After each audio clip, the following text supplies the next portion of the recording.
Welcome to CRM 7 video training. In this training, we are going to talk you through how to do basic customizing in CRM 7 and also discuss how CRM 7 may be put to productive use. This session is about giving you an overview of CRM 7. How do you log into CRM 7? How do you navigate around the web client? How do you search for a specific business partner? And so on and so forth.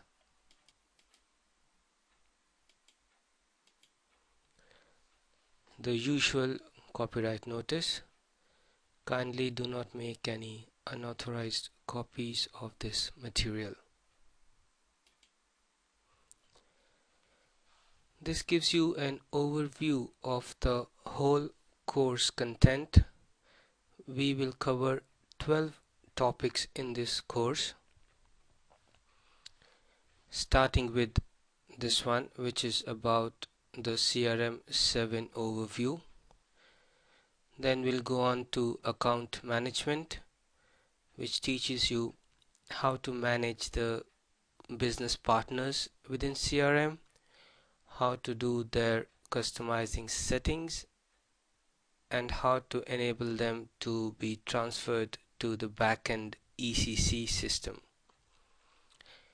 Then we'll talk about organizational management, which is kind of the core functionality of CRM and affects everything from transaction processing to backend replication to master data.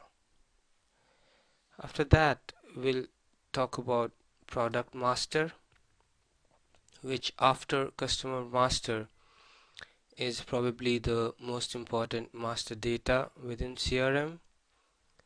We will talk about how to create set types and attributes, what are the different material types available to you in CRM, how to price a product, and so on. That will be followed by transaction processing, wherein we talk about different transactions like quotations, service contracts, sales orders, the different components of a transaction, the item categories, and so on. One specific type of transaction which is very important from a CRM perspective is activity management.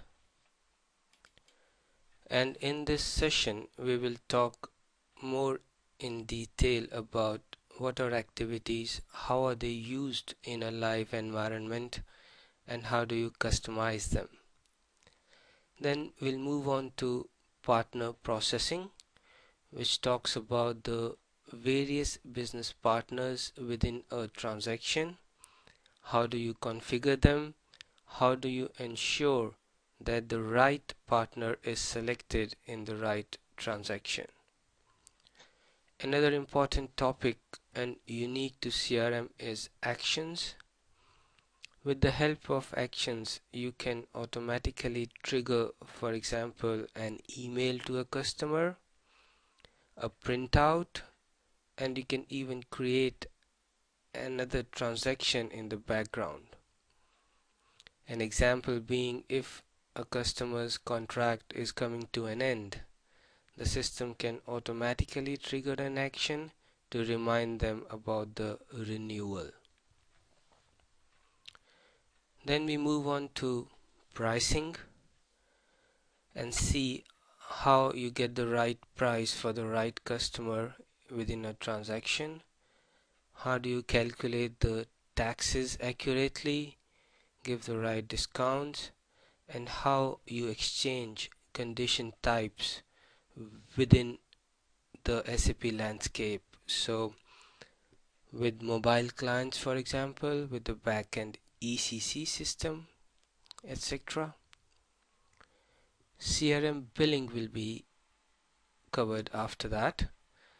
And CRM billing allows you to bill from within CRM rather than billing from SD in ECC, for example. So we'll see things like what is a billing unit, what customizing settings are required to enable CRM billing to happen. CRM middleware will be covered next. CRM middleware is essentially an out-of-the-box software component that comes with CRM and enables CRM to exchange master data and transaction data with the backend ECC system. It also allows CRM to talk to mobile clients and to third-party systems. And the last chapter will be taking a closer look at the web client UI. With CRM 7, the web client UI is become more functionally rich and important from a consulting viewpoint and from an end user viewpoint.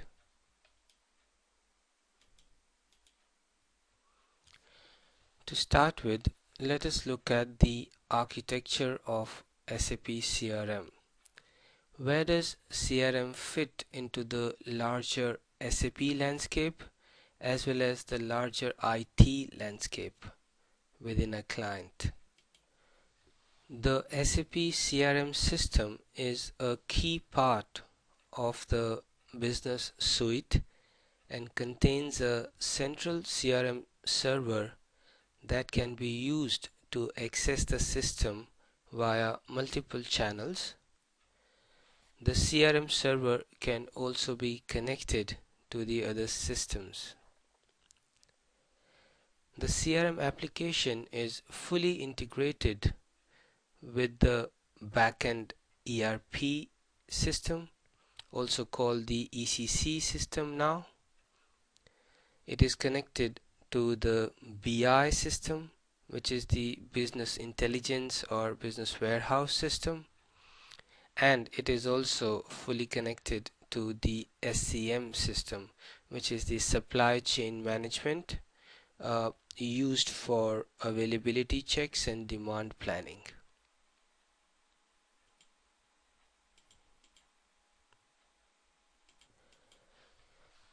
In a project, you will usually find the CRM system working alongside the BI and the SCM system. So let us take a closer look at these two systems.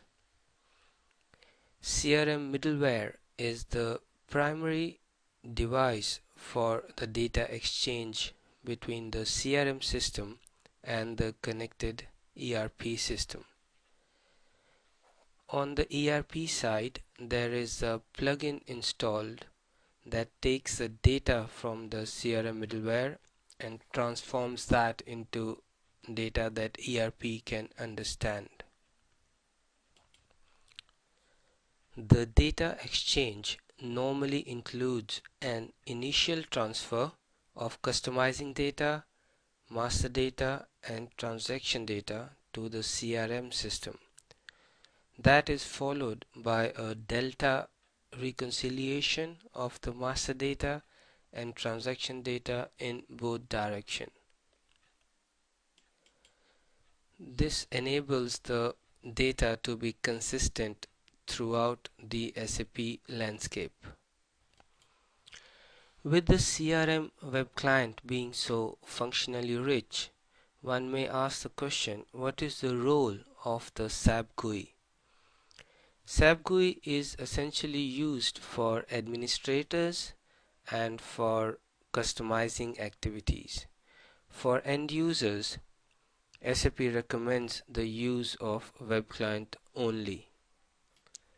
Some of the admin activities that are carried on in the SAP GUI are things like ABAP workbench coding, workflow management, user creation, system monitoring, and so on. So in this training, our focus will be on the web client, and we will use the SAP GUI only while demonstrating the customizing aspects of the system.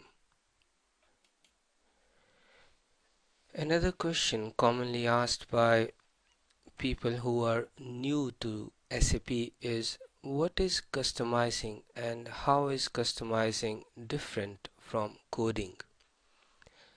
Customizing can be thought of as parameterization of the system, which basically means you are given a set of drop downs, given a set of functionality, and you have to choose the right bits from that set as per your business requirements. There is no coding involved. You do not have to write anything in ABAP 4 or Java or any other programming language, but you need to understand the business process and make the parameterization appropriate for that. So that kind of gives you a high level overview of what CRM is all about.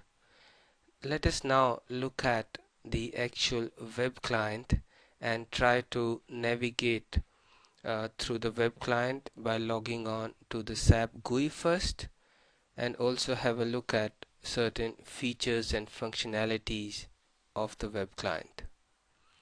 If everything is installed properly on your computer, when you try to log on to SAP, you will see a screen like this, and here you'll have the list of systems that you could log on to. In our case, we have only one system, which is the IDIS system. The IDIS system is used worldwide for training on SAP, and we will use this system throughout our training. So you click on log on and you come to a screen like this, wherein you enter your user ID and password, and then you see the standard SAP landing screen. Now here under favorites, you see I already have the web client, so I will just delete this now so that I can show you how to set up the web client as your favorite in the menu. So you click on favorites, press the right button, add other objects. We are going to be adding a BSP application. BSP stands for Business Server Pages and is the SAP's technology for the web client. So the application we want is CRM underscore UI underscore frame. Description is web client, and the start page is default.html. And now when I double click on this, I go to the web client login page. Now if you see, this login page is very similar to the one we saw earlier for logging on to the SAP GUI. The difference being this is in a browser. This is the URL for logging on to the SAP CRM system. Now I enter my user ID and password again, and press the logon button. I get this message saying I could have logged on directly using the client here. Now if you have the so-called SSO tickets on, SSO is the single sign-on ticket, then once you log on to the SAP GUI, you would no longer need to log in to the web client again by entering your user ID and password. You would get in straight away. So now I have saved the URL in my favorites. So when I click it, I get the same logon screen as we did when we launched it from the SAP GUI.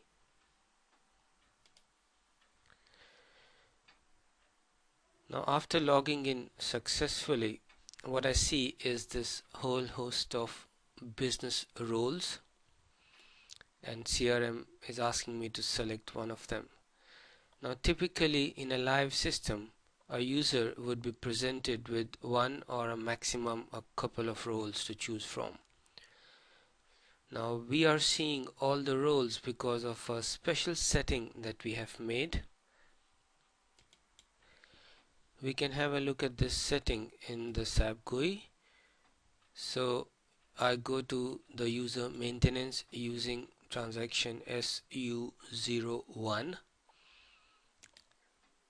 and then I go to parameters, and in the parameters you see there is an ID CRM underscore UI underscore profile, and the value is a star. Now this value means whatever roles have been defined in the system will be presented to the user when they log in. As an example, if I were to change this to say Service Pro, save it, and now if I try to log in to the web client again, I should not see any of these roles, but I should see only the Service Pro role. So let's give it a go. I'll try to refresh this.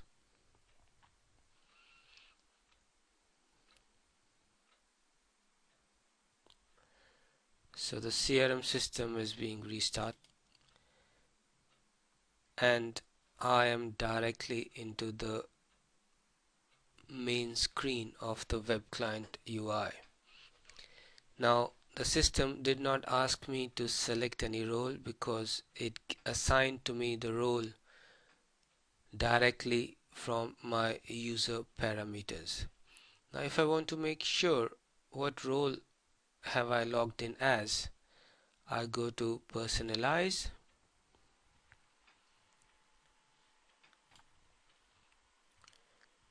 and then go to personalize my data,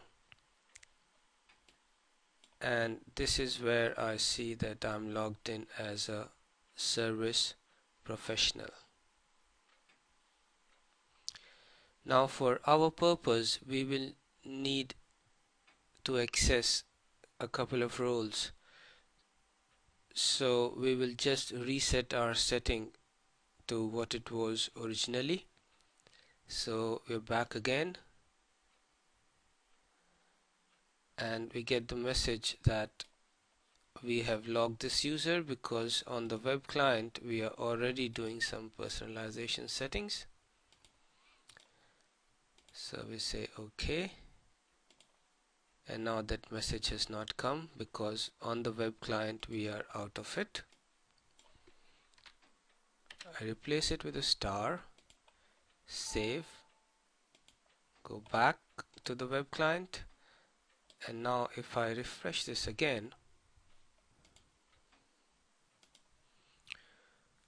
I see a whole host of business roles. So I log in with the Sales Pro role, and this is the familiar landing page. This is an L-shaped structure.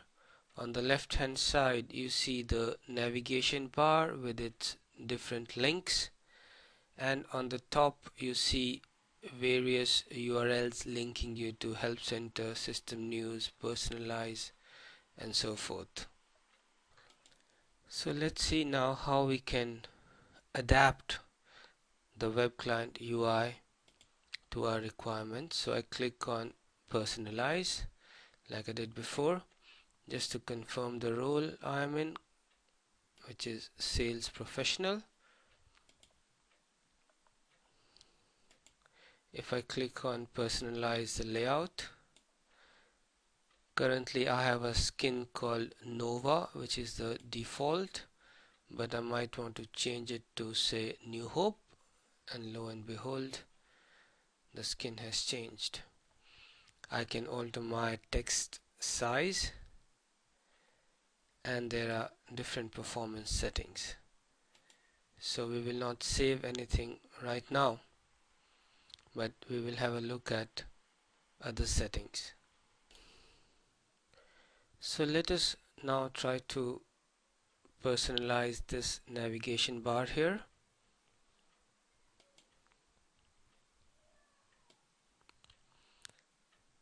So if you see, the displayed links are appointment, interaction log, task, email, contact, and quotation, which is what you see here.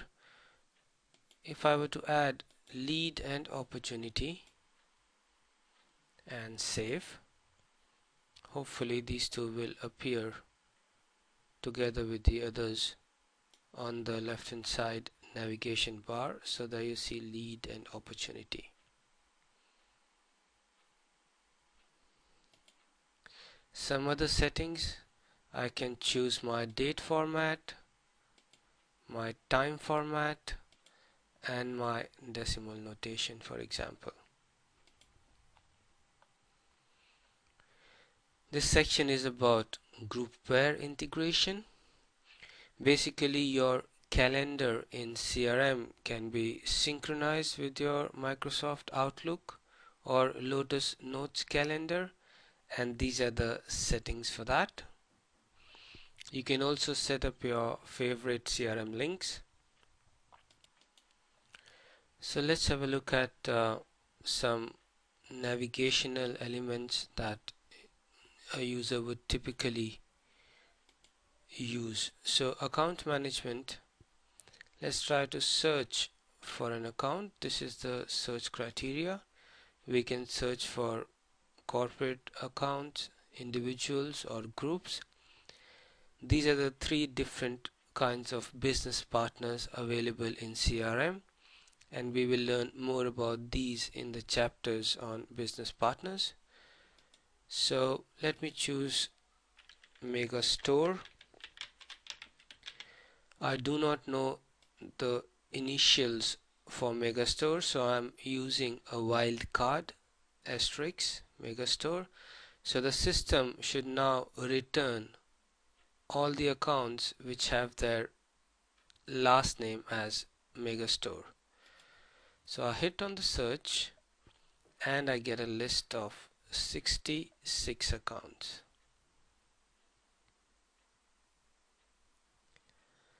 Now as you can see, there are various details for each one of those.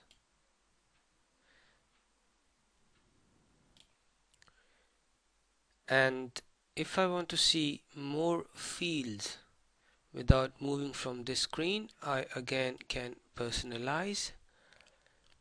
So say I do not wish to see the postal code. The postal code is here. I take it out. Instead of that, I might want to see the search term, for example.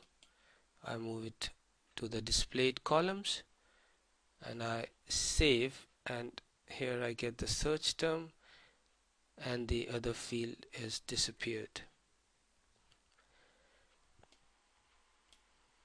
So this is how you are able to personalize the screen and display the relevant information that you really need to carry on with your business process.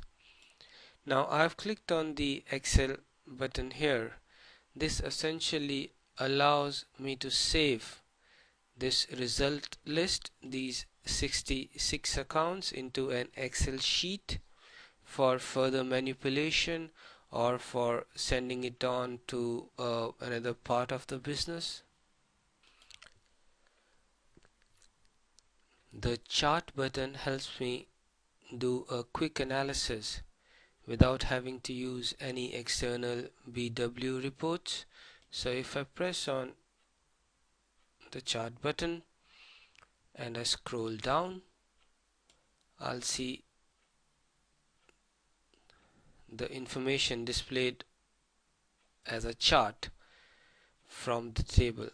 So let's select the street as a parameter, and I find that there are two streets that all the customers belong to, and here they are represented by a pie chart. If I want a bar chart instead, this is a bar chart. So this is a kind of a quick analysis that the system allows you to do as an end user. Now if I frequently use the same search over and over again, I could potentially save this search. So let me try to save this as Mega Store. I save, and I see that my save search has appeared here. So now if I clear this and I simply select Megastore and go, I get the same 66 accounts that I had earlier. So having seen these, let us take a quick look at some of the standard navigational links in the nav bar. This is my home page where I come to when I initially log in. This can of course be customized and personalized based on requirements. This typically shows you the activities for the day, so your appointments, tasks, any alerts, saved searches. Then you have the work list, which might contain another list of tasks related to workflows. So if I am the marketing manager, I might be required to approve any campaign over a certain budget limit, for example. Then I have the calendar. This is especially useful if the synchronization between your Outlook calendar and CRM activities is on, so you can see everything at one place. My work emails related to CRM. This requires specific settings, so we are not able to see it now. Then you have the account management, which we saw just now around searching for a Megastore customer and saving the search. Activities are something we will take a closer look in a subsequent chapter. Sales cycle, herein you can create rebates, campaigns, quotations, sales orders, all the transactions related to sales. Pipeline performance is typically used for measuring the performance of a chain, a distribution chain with dealers, super dealers, retailers involved throughout. Sales operations is all the backend data, creating products, creating pricing, employee details, billing, and so on and so forth. So let's look at the products, for example. So herein you can create a new product or a new service. So if I were to create a new service, for example, I will need to select the ID, the base category, the unit, and so on. And then we have the reports. This might give me any alerts or any key reports like related to logistics, how many units got shipped out yesterday, and so on and so forth. And the dashboard is essentially, there is nothing available in the standard system, but this kind of presents the data from the reports in a more graphical format. So that, I hope, gave you a good idea about how to log into CRM web client as well as the SAP GUI and the various settings you can make on the user interface for the CRM web client.